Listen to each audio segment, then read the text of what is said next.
கூரை ஏறி கோழி பிடிக்காதவன் வானம் ஏறி வைகுண்டம் போறானாம்.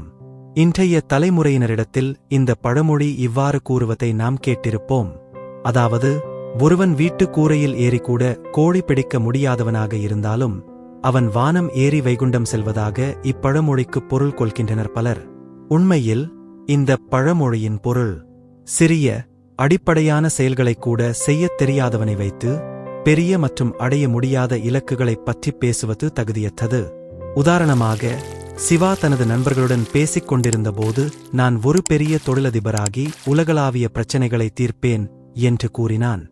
ஆனால் அவனுக்கு தினசரி அலுவலக பொறுப்புகளே சரியாகச் செய்ய முடியவில்லை. அப்போது அவனது நண்பர்கள், நீ உன்னுடைய தினசரி வேலைகளைக் கூட சரியாக முடிக்கவில்லை. நீ பெரிய தொழிலதிபராகி உலகில் உள்ள பிரச்சினைகளை எப்படி தீர்க்க முடியும் என்று கேட்பதையே இந்த பழமொழி குறிக்கிறது.